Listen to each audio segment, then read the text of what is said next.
Hello, Idaho. Welcome to this week's update from the Idaho Farm Bureau Federation with this Capital Minute, where we bring you the latest from the state legislature and its impact on agriculture. In the next few minutes, we will dive into key legislative issues affecting Idaho's agricultural community. Welcome to Capital Minute. I'm Dexton Lake, and week 5 of the session has concluded. First up, Senate Bill 1053 will place in Idaho law what has already been decided multiple times by state and federal courts. That is, if you are a landowner adjacent to federally managed lands, you are responsible for building and maintaining a fence if you want to keep livestock from entering your property.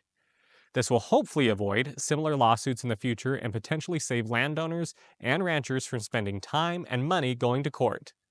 The bill is sponsored by Senator Mark Harris and Representative Judy Boyle and will be heard in the Senate Agricultural Affairs Committee next week.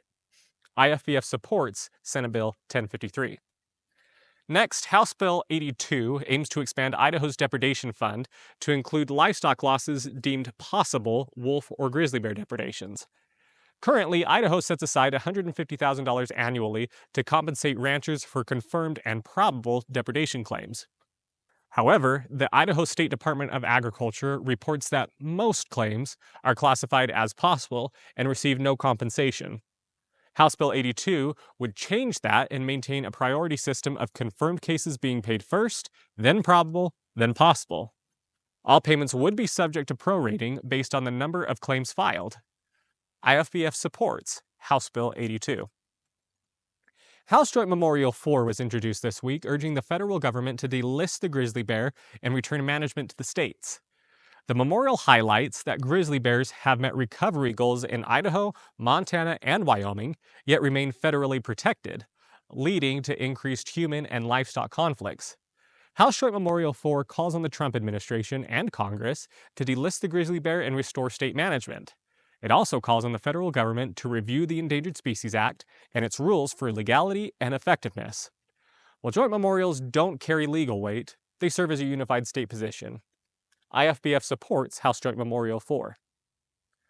This week, the House Local Government Committee took up House Bill 104, a bill clarifying the definition of agricultural buildings in Idaho's building permit laws. The bill ensures a uniform definition statewide, preventing counties from inconsistently classifying agricultural structures as commercial or industrial. Idaho law already exempts agricultural buildings from building permits, requiring only compliance with road setbacks and utility easements. House Bill 104 defines agricultural buildings to include livestock shelters, equipment and machinery storage, horticultural structures, and sheds, grain silos, and stables. However, the bill does not apply to buildings used for human habitation, facilities for processing, treating, or packaging agricultural products, or any structure open to the public. The bill unanimously passed the committee and now heads to the floor for consideration by the House. IFBF supports House Bill 104. That's a wrap for this week's legislative update. You can learn more about the issues IFBF is engaged in by subscribing to the Capital Reflections newsletter at idahofb.org. Remember, staying informed and engaged is key to advocating for Idaho agriculture. You've tuned in to Capital Minute with the Idaho Farm Bureau Federation, the voice of Idaho agriculture.